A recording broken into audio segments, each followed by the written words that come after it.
সূরা নাস এবং ফালাকের স্পেশাল কিছু ফজিলত আছে।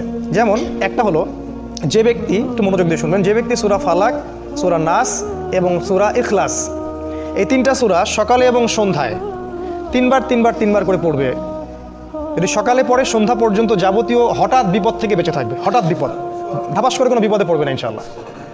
আপনি খেয়াল করে দেখবেন, সব পরিবারে যাচ্ছে মাইক্রো নিয়ে বিয়ে খাইতে, ডেট, স্পট ডেট, তাই না? হঠাৎ করে দেখবেন সকালে ঠিক মতো আসে, হঠাৎ স্ট্রোক নাই। হঠাৎ বিপদ ইনশাআল্লাহ সে পড়বে না, যে ব্যক্তি সকালে তিনবার করে সূরা ফালাক, সূরা নাস, সূরা ইখলাস পড়বে। আর বিশ্বাস করেন, এই কাজগুলো আমাদের চাচাদের বয়সী যারা আছেন ওনাদেরকে শেখাতে হয় না, আমাদেরকেই শেখাতে হয়, তাদেরকে শেখাতে হয় না, তারা এগুলো আগেই থেকে জানেন।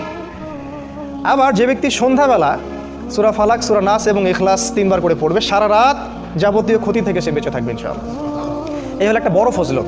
তাহলে আমরা ইনশাআল্লাহ আজকে থেকে, বরং এখন থেকেই তিনবার করে সূরা ফালাক, নাস, ইখলাস প্রতিদিন পড়ার অভ্যাস করবো ইনশাআল্লাহ। এটা একটা আমল। দ্বিতীয় একটা ফজিলত হচ্ছে, ঘুমানোর পূর্বে যখন বিছানায় যাবেন, অনেকগুলো সুন্নাহ আছে, বিছানা ঝেড়ে নিতে হবে, লাইটস অফ করা, প্রয়োজনে পারলে উজু করবেন, আয়াতুল কুরসি পড়বেন, তাসবিহ তাহলিল করবেন, পারলে সূরা মুলক পড়বেন। যদি কিছুই করতে না পারেন, কমপক্ষে সূরা ফালাক, সূরা নাস আর সূরা ইখলাস তিনবার করে পড়বেন। সিস্টেমটা আমি দেখাই দিচ্ছি, যে প্রথমে হাত সামনে নিয়ে বিসমিল্লাহির রহমানির রহিম পড়ে সূরাতুল ইখলাস, আবার বিসমিল্লাহ বলে সূরাতুল ফালাক, আবার বিসমিল্লাহ বলে সূরাতুল নাস একবার করে পড়লেন, পড়ে এভাবে ফু দিবেন, দিয়ে মাথা থেকে নিয়ে যতদূর পর্যন্ত পারেন এভাবে মাসেহ করবেন একবার, তারপরে আবার একবার, তারপরে আবার একবার, মোট তিনবার।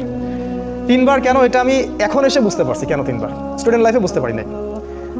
আসলে কোরআন এবং সুন্নাহর এত জ্ঞানের সমুদ্র, যেখানে আমরা হাবুডুবু খাচ্ছি, আসলে কোনো কুলকিনারাও খুঁজে পাচ্ছি না যে আসলে কি সলিউশন দিব। তাই যতই জানি ততই মনে হয় যে আমি কিছুই জানি না।